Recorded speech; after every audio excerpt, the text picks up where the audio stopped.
you are offered a loan from Bank A at 7.95% compounded semi-annually and from Bank B with the similar terms but at the rate of 8.16% compounded annually. So the question is, which loan should you take and why? Good morning everyone. Today, me and my team members, we are going to give a video tutorial on the questionnaire that we are provided with.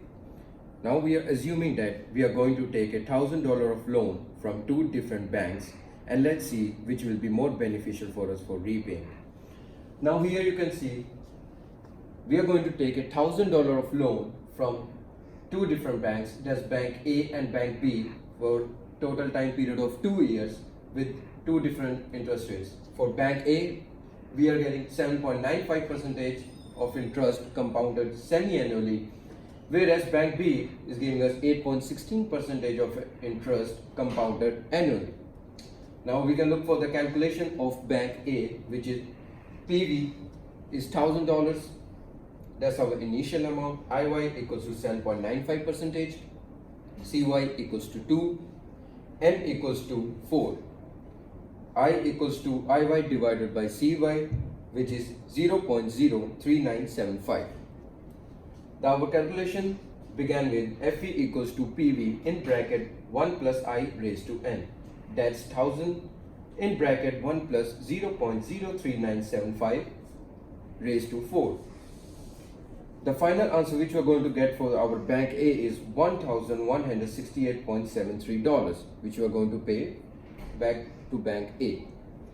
Now for Bank B, PV equals to $1,000, IY equals to 8.16%, CY equals to 1, N equals to 2, I equals to IY divided by CY, which is 0.0816, and our calculation began FV equals to PV in bracket I plus 1 raised to N. That's 1000 in bracket 1 plus 0.0816 raised to 2. The final answer for our Bank B we are going to get is $1,169.86. Now, in my personal review, I will choose Bank A because I am saving approximately $1.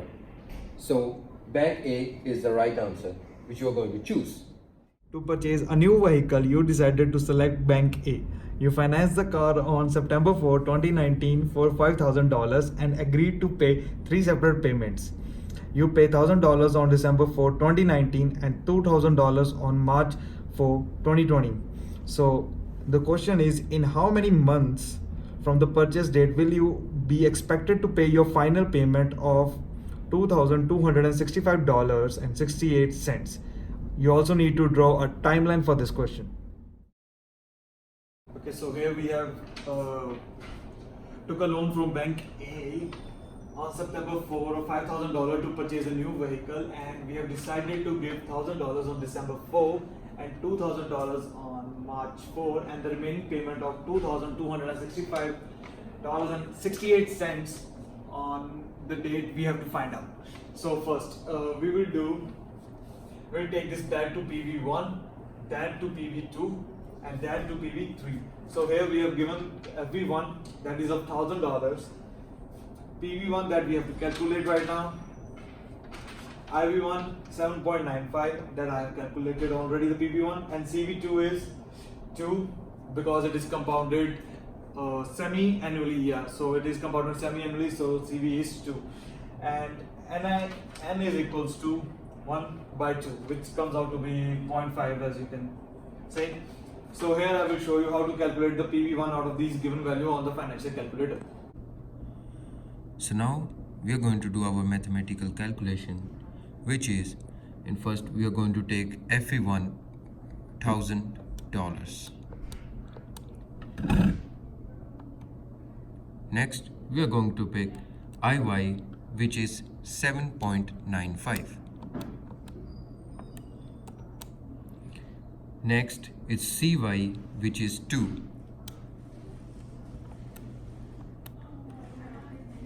And at last we are going to pick N, which is 1 divided by 2.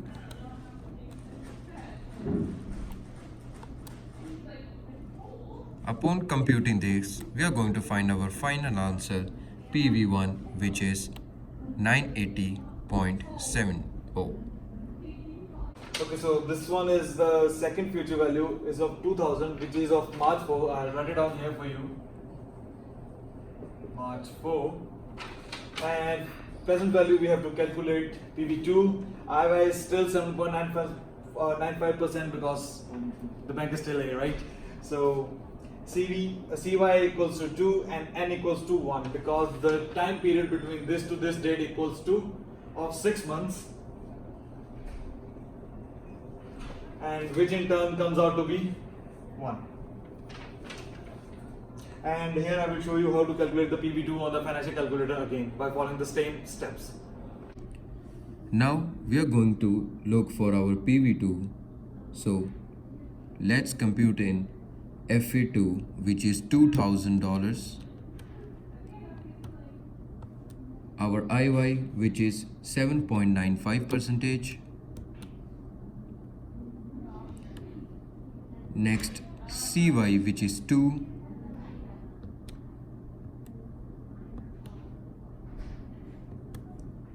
and upon last N, which is 1. After computing all this, we are going to find our final answer of PV2, which is 1923.54. So here we have given the sum of PV1, PV2 and PV3 equals to 5000. So in order to calculate PV3, what we have to do is we have to subtract PV1 and PV2 from 5000, which in turn comes out to be $2095.76.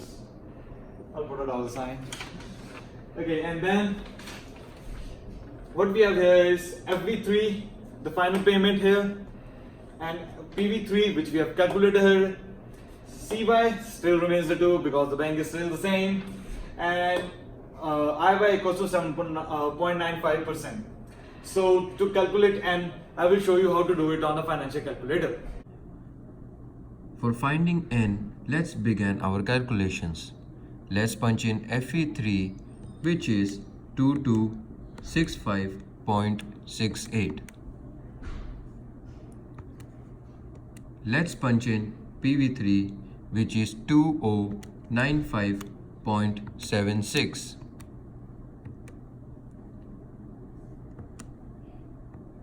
Let's punch in CY, which is 2.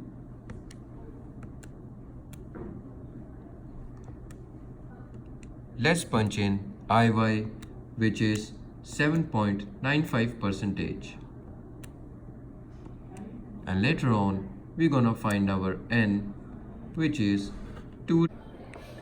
And then after this, N comes out to be 2, which is divided by CY. CY equals to 2, and which comes out to be 1. And in order to calculate it in months, we have to multiply it by 12, which in order comes out to be 12 months, which is our final answer. So the date here, it should be September 4,